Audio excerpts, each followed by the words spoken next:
اور یہاں پتا چلتا ہے کہ یہی وہ موقع تھا جب ہان کو اس گروپ کے بارے میں پتا چلتا ہے اور اسے فرینکفرٹ میں یورپین سینٹرل بینک پر حملے کے سلسلے میں برلن بلایا جاتا ہے۔ اس اٹیک میں ملوث گروپ کا نام فرینڈز ہوتا ہے، جو جرمن آرمی کے سرورز پر اٹیک میں بھی ملوث ہوتے ہیں۔ فرینڈز رشین سائبر مافیا کا حصہ ہوتا ہے، جس کے 4 ممبر ہوتے ہیں، جن میں سے 3 کے فرضی نام سیکڈیٹ، ٹوبوٹ اور کرپٹان ہوتے ہیں، جبکہ چوتھے کے فرضی نام کا کسی کو معلوم نہیں ہوتا۔ یہ ہیکرز جو بھی ڈیٹا ہیک کرتے ہیں وہ ڈارک نیٹ پر زیادہ بولی لگانے والے کو بیچ دیتے ہیں۔ یہ سارا بزنس رشینز کنٹرول کر رہے ہوتے ہیں۔ تاہم اب تک کی تحقیقات میں یہ پتا چلتا ہے کہ ان میں سے کم ایک ہیکر تو برلن ہی سے آپریٹ کرتا ہے۔ ایک روز MRX کلے کو ایک میسج بھیجتا ہے، جسے دیکھ کر میکس خوشی سے جھومنے لگتا ہے، مگر جلد ہی اسے یہ جان کر شرمندگی ہوتی ہے کہ یہ تو سائبر کرائم کمیشن اور یوروپول کے مابین ہوئی بات چیت والی ہیکڈ کورسپونڈنس ہے، جس میں کہا گیا ہے کہ کلے ایک بےزر سا ہیکر گروپ ہے جس کا بڑے کھلاڑیوں سے کوئی تعلق نہیں۔ اس کے نتیجے میں میکس خود کو پروف کرنے کے جنون میں کوئی نہایت اشتعال انگیز کارنامہ انجام دینے پر زور دیتا ہے، جس پر بینجامن جرمن سینٹرل انٹیلیجنس BND کے ہیڈ آفس کے سرورز کو ہیک کرنے کا مشورہ دیتا ہے۔ BND کے ہیڈ آفس تک رسائی کے لیے وہ کوڑا اٹھانے والے ورکرز کا بھیس بنا کر اس فیکٹری میں پہنچتے ہیں جہاں BND کے کچرے کا ڈھیر پڑا ہوتا ہے۔ اس کچرے میں سے ملے ایک کارڈ سے انہیں BND کی ایک امپلائی گرڈی کے متعلق معلومات ملتی ہیں، جو صفائی والے عملے کو ID کارڈز ایشو کرنے کی ذمہ دار ہوتی۔ وہ لوگ اسے ایک میلیشیس ای میل بھیج کر اسے کھولنے کا چکمہ دیتے ہیں، جس سے انہیں BND بلڈنگ کی ایکسس مل جاتی ہے اور وہ اندر جا کر ایجنسی کے انٹرنل سرورز ہیک کر لیتے ہیں۔ وہ پرنٹرز کا بھی کنٹرول حاصل کر کے پوری بلڈنگ کے پرنٹرز سے اپنا لوگو پرنٹ کر دیتے ہیں، جس پہ لکھا ہوتا ہے "نو سسٹم از سیف"۔ اتنے بڑے کارنامے کے بعد وہ لوگ سیلیبریٹ کرنے ایک کلب میں جاتے ہیں۔ اتفاقاً اس پارٹی میں میری بھی موجود ہوتی ہے، جسے دیکھ کر ہمیشہ کا بدھو بینجامن واش روم جا کر اس سے بات کرنے کی پریکٹس کرنے لگتا ہے۔ جب وہ واپس آتا ہے تو دیکھتا ہے کہ اس کی زندگی کی محبت کے ساتھ تو میکس پینگے ڈال رہا ہے، تو ٹوٹے دل کے ساتھ بینجامن واپس گھر چلا جاتا ہے۔ میکس اور دوسرے ساتھی بھی اس کے پیچھے جاتے ہیں، مگر وہ انہیں گھر کے اندر آنے سے روک دیتا ہے۔ تو غصے اور نشے میں دھت میکس اسے کہتا ہے کہ تمہاری اوقات ہی کیا ہے، جس کا بینجامن کو بہت دکھ ہوتا ہے۔ تو وہ BND کے سرور سے چرائی انکرپٹڈ انفارمیشن MRX کو دیکھ کر خود کو اس کے سامنے پروف کرنے کا فیصلہ کرتا ہے۔ اس ہیک ڈیٹا سے یہ راز کھلتا ہے کہ کرپٹون جو بینجامن کے ساتھ کام کر رہا ہوتا ہے وہ BND کا ایجنٹ ہے، جو فرینڈز گروپ کو ایکسپوز کرنے کے لیے دوسری طرف ہان کے ساتھ کام کر رہا ہوتا ہے، جس کی وجہ سے اس کا قتل ہو جاتا ہے۔ دوسری طرف حکام کلے کو حساس معلومات ہیک کرنے پر دہشت گرد گروپ ڈکلیئر کر دیتے ہیں۔ کلے گروپ کے دوسرے ممبر پے در پے ان واقعات پہ دنگ رہ جاتے ہیں، تو بینجامن ان کے سامنے تسلیم کر لیتا ہے کہ اس نے BND سے چرایا ڈیٹا MRX کو دے دیا ہے۔ اب MRX کو ایکسپوز کر کے اپنا نام کلیئر کرنے کی غرض سے بینجامن پھر سے اس سے رابطہ کرتا ہے، جو اسے اپنی ID دینے کے بدلے یوروپول کا ڈیٹا بیس ہیک کرنے کو کہتا ہے۔ اگلے سین میں جب کلے گروپ ایک پبلک لائبریری میں سے MRX سے رابطہ کر رہا ہوتا ہے، تو ہان اور اس کی ٹیم بھی انہیں پکڑنے ان کے سر پہ آ پہنچتی ہے، مگر وہ بھاگ نکلنے میں کامیاب ہو جاتے ہیں اور اس ناکامی پر ہان کو جاب سے سسپینڈ کر دیا جاتا ہے۔ اس کے بعد سارے ثبوت مٹانے کے لیے یہ گروپ اپنے استعمال میں ساری ہارڈ ڈرائیوز کو ایسڈ میں ڈیزالو کر دیتا ہے۔ اس کے بعد وہ چاروں یوروپول کے ہیڈ کوارٹرز جاتے ہیں، جہاں پہنچ کر انہیں اندازہ ہوتا ہے کہ اس کے اندر جانا تو ناممکن ہے، اور پتہ چلتا ہے کہ یوروپول کچرا بھی ایک محفوظ بلڈنگ میں ڈمپ کرتا ہے، جبکہ اس کی ساری سیوریج تک بھی لاکڈ ہے۔ وہ کافی تک و دو کرتے ہیں، جس دوران میکس ہاتھ بھی میخ لگنے سے بری طرح زخمی کر لیتا ہے، مگر ان کی ساری کوششیں ناکام ہو جاتی۔ بالآخر جب وہ باہر کھڑے بلڈنگ کو دیکھ رہے ہوتے ہیں تو اسکالرز کا ایک گروپ دیکھتے ہیں جو اسی آفس وزٹ پہ آیا ہوتا ہے۔ گاڑی سے اترتے ان میں سے ایک آدمی سے اپنا وزٹنگ کارڈ گر جاتا ہے، اور اس کارڈ کے ذریعے میکس کی سوشل میڈیا والی انجینئرنگ ٹرکس کا استعمال کرتے ہوئے بینجامن ایک سیکیورٹی گارڈ کو بے وقوف بنا کر اندر داخل ہو کر ایک ہیکنگ ڈیوائس لگانے میں کامیاب ہو جاتا ہے، اور پھر اس کے ذریعے یوروپول کے انٹرنل سرورز کو ہیک کر کے MRX کو رسائی دے دیتا ہے۔ بینجامن احتیاطاً خفیہ طور پہ اس میں ڈبل ٹروجن ہارس انکوڈ کر دیتا ہے تاکہ جب MRX مزید ایکسس کی کوشش کرے تو وہ ایکسپوز ہو جائے۔ تاہم MRX کو پہلے ہی اس کا اندازہ ہوتا ہے تو وہ دوسرا طریقہ اپناتا ہے اور ویب کیم کے ذریعے بینجامن کا سنیپ شاٹ لے کر اسے ایکسپوز کر دیتا ہے۔ ایکسپوز ہونے کے بعد جلد ہی کچھ رشین گونڈے بینجامن پہ حملہ کر دیتے ہیں، تاہم وہ انہیں چکما دے کر بھاگ نکلنے میں کامیاب ہو جاتا ہے۔ مگر جب وہ ہوٹل واپس پہنچتا ہے تو دیکھتا ہے کہ اس کے دوستوں کو قتل کر دیا گیا ہے۔ بینجامن کو جب کوئی راہ سجائی نہیں دیتی تو وہ خود کو ہان کے حوالے کرنے کا فیصلہ کرتا ہے۔ ہان کو یقین دلانے کے لیے کہ وہ سچ بول رہا ہے، وہ اسے بتاتا ہے کہ اس نے ہان کے بارے میں بھی معلومات ہیک کر لی تھی اور اس کے بارے میں سب کچھ جانتا ہے کہ اس کا کب مس کیریج ہوا اور اس کی جاب سے سسپینشن کے بارے میں بھی۔ تو ہان اس کا یقین کر لیتی ہے اور فرینڈز اور MRX کو پکڑوانے کے بدلے میں اسے وٹنس پروٹیکشن پروگرام میں رکھنے پر آمادہ ہو جاتی ہے۔ اب بینجامن ہان کی اجازت سے خود ہی بطور MRX کے لاگ ان کرتا ہے اور ہر طرف MRX کے بارے جھوٹ پھیلا دیتا ہے کہ وہ انٹرنیٹ کی دنیا کا سب سے بڑا مخبر ہے۔ تو مشتعل ہو کر MRX ڈارک نیٹ کے سرورز میں غیر محفوظ میتھڈز کا بھی استعمال کر بیٹھتا ہے، جس دوران بینجامن اسے ایکسپوز کرنے میں کامیاب ہو جاتا ہے۔ تو راز کھلتا ہے کہ MRX کوئی رشین نہیں بلکہ نیو یارک میں رہنے والا ایک 19 سالہ امریکی لڑکا ہے، جسے فوراً ہی FBI ایک کافی شاپ سے گرفتار کر لیتی ہے۔ تاہم بینجامن کو وٹنس ایکسچینج پروگرام دینے پر راضی ہو جانے کے بعد ہان بینجامن کی ہتھیلی پہ بالکل ویسا ہی زخم کا نشان دیکھتی ہے جیسا میکس کو ہاتھ سے میک گزر جانے پر آیا تھا۔ تو اسے گمان ہوتا ہے کہ میکس، اسٹیفن اور پال سارے فرضی کردار ہیں۔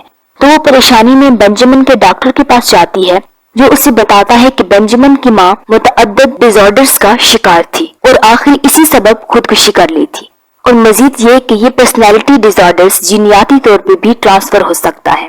یہ جان لینے کے بعد جب ہان اس پلاٹ کے سارے ہولز کو بینجامن کی بتائی ہوئی کہانی کے ساتھ جوڑ کر دیکھتی ہے تو اس نتیجے پر پہنچتی ہے کہ بینجامن اکیلا ہی کلے ہے۔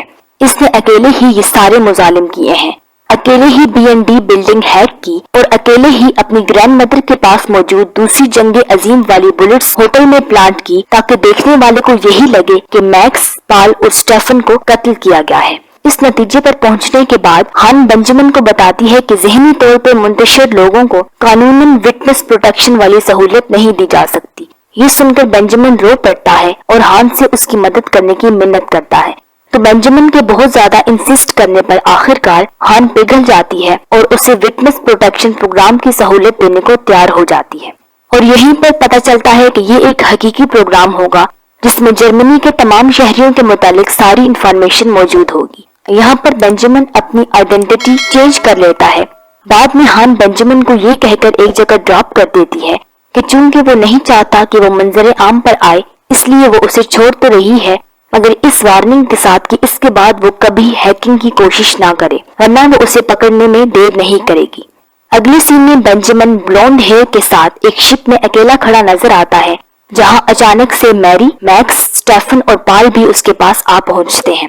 یہاں پر بینجامن بتاتا ہے کہ اس نے سوشل انجینئرنگ کی تاریخ کا سب سے بڑا ہیک سر انجام دیا ہے، اور یہیں پر یہ راز کھلتا ہے کہ اپنے دوستوں کو فرینڈز گروپ اور حکام سے بچانے کے لیے بینجامن نے حکام کو جتنی حقیقت نظر آنے والی کہانی سنائی تھی وہ ساری اس کے تخیل کا کارنامہ تھی۔